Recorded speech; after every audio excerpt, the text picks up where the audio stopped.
Amy and I were married for 7 years. We met in college, the classic love story or so I thought. We built a life together, a home, a future. We had our ups and downs, like any couple, but I always believed we were in this together. Then about a year ago things started to change. Amy started working longer hours at her new job, a position she'd been ecstatic about. It's demanding but rewarding. She'd say I was genuinely happy for her, even if it meant less time to get together. But then the story started. She'd mention work husband, this whole work husband that at first I brushed it off. Harmless workplace banter. Right, I work in a male-dominated field. We all have work wives, but the way she said it, the little smoke she'd have when she recounted these interactions, it started to feel off. It started to feel wrong. She'd tell me about lunch dates with him, how he always made her laugh, how he just got. I tried to join the conversations, ask her more about her day, show interest, but it was like she was talking about someone else, not her partner of 7 years. It was always about him. I started to dread those conversations. They felt like a knife twisting in my gut every time. The worst part, every time she talked about this work husband, she'd have this little smug. It wasn't malicious, but it was smug, like she had a secret, a little game she was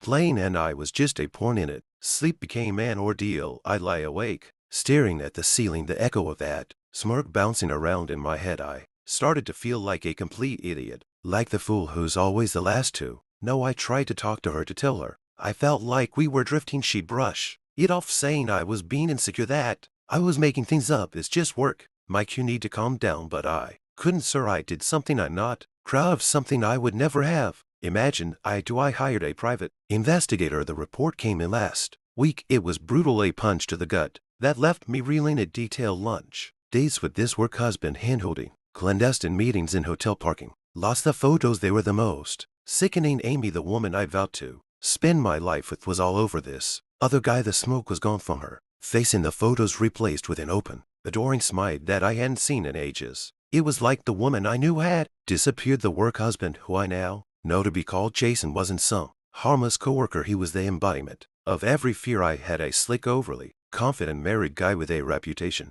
around the office. The pie also uncovered that Jason had cheated on his wife more than once with various coworkers. I spent the last week in a daze trying to process this betrayal. I felt like I was living in a movie, one where the protagonist is betrayed by the person they love most. I was crushed, hurt, angry all at once, but mostly I was ready for revenge. Not the petty kind, the kind where you smash windows or key cars, but the kind that truly dismantles the house of cards someone builds their life on. Yesterday it was all set into motion. I timed it so that Jason and Amy were both working late again. I called up the security company for their office complex, showed them the evidence I had, and pointed out the suspicious behavior with Jason sneaking Amy out to a car in the parking lot late at night. They were quick to agree that this was not typical and that it was a security risk. I gave them a copy of the Pi's report and the evidence of the adulterous behavior. I asked him to keep their cameras on the lot that evening. They happily obliged. Next I called Jason's wife. She had the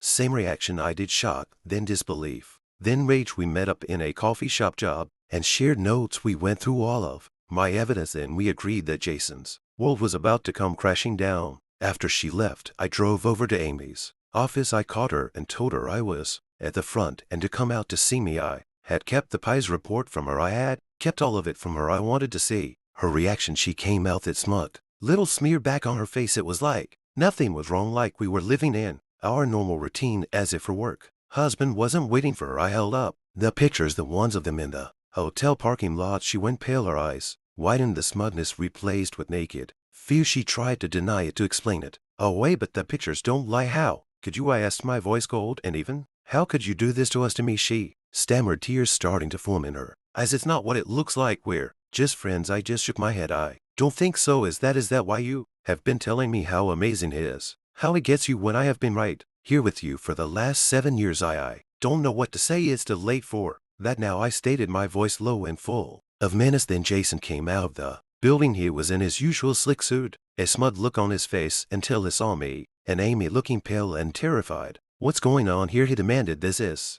Mike, Amy whispered, panic in her voice. I stepped forward, my eyes locked on Jason's. Yeah, I am. I'm also the husband she has been lying to and sleeping with someone else behind my back. Your wife also knows she is on her way here, and I can assure you, you do not want to be around when she arrives. His face paled. His bravado gone, he started to stammer excuses, his eyes darting around looking for an escape. I just stared him down. The rage finally boiling over, I saw the security guard I had spoken to earlier nodding at me from behind his desk, and that was my cue. I punched Jason square in the face. He went down like a sack of potatoes, his expensive suit getting wrinkled on the ground. He tried to scramble away, but I grabbed him by the collar, had him back up, and landed another punch, this time in his gut. He doubled over, gasping for air. I could see the fear in his eyes now, the realization that he wasn't untouchable. You think you're so slick, don't you? I growl, my voice low and dangerous, going around wrecking this, thinking you can get away with it. You think you're some kind of player. You're nothing but a pathetic, cheating piece of garbage. I delivered another punch, this time to his jaw. He stumbled back, his nose bleeding, his lips split. I was no boxer, but the